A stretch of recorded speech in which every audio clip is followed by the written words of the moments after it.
L'évasion hors des ténèbres. L'évasion hors des ténèbres comporte deux phases. Premièrement, reconnaître que les ténèbres ne peuvent cacher. Cette étape entraîne généralement de la peur. Deuxièmement, reconnaître qu'il n'y a rien que tu veuilles cacher même si tu le pouvais. Cette étape apporte l'évasion hors de la peur. Quand tu seras devenu désireux de ne rien cacher, non seulement désireras-tu entrer en communion, mais tu comprendras aussi la paix et la joie.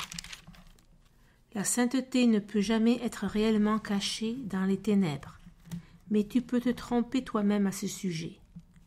Cette tromperie te remplit de peur parce que tu te rends compte dans ton cœur que c'est une tromperie, et tu déploies d'énormes efforts pour en établir la réalité.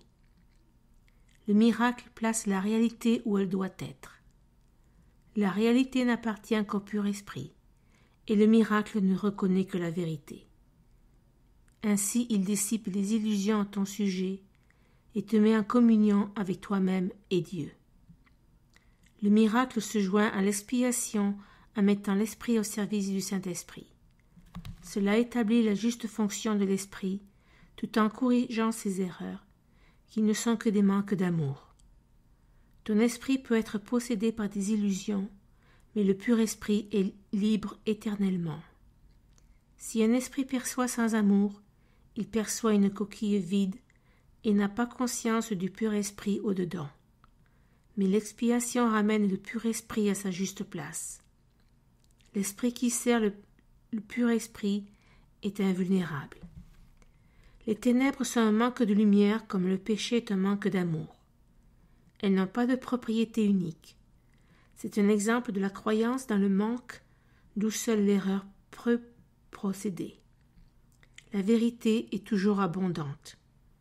Ceux qui perçoivent et reconnaissent qu'ils ont tout n'ont aucune sorte de besoin. Le but de l'expiation est de tout te rendre, ou plutôt de le rendre à ta conscience. Comme à chacun, tout a été donné quand tu as été créé. Le vide engendré par la peur doit être remplacé par le pardon. C'est ce que la Bible veut dire par « de mort, il n'y en a pas ». Et c'est pourquoi j'ai pu démontrer que la mort n'existe pas. Je suis venu accomplir la loi en la réinterprétant. La loi elle-même, si elle est bien comprise, n'offre que protection. Ce sont ceux qui n'ont pas encore changé d'avis qui ont introduit le concept du feu de l'enfer. Je t'assure que je témoignerai pour quiconque me le permettra et dans la mesure où il le permettra. Ton témoignage démontre ta croyance et ainsi la renforce. Ceux qui témoignent pour moi expriment, par leur miracle, qu'ils ont abandonné leur croyance à la privation en faveur de l'abondance dont ils ont appris qu'elle leur appartenait.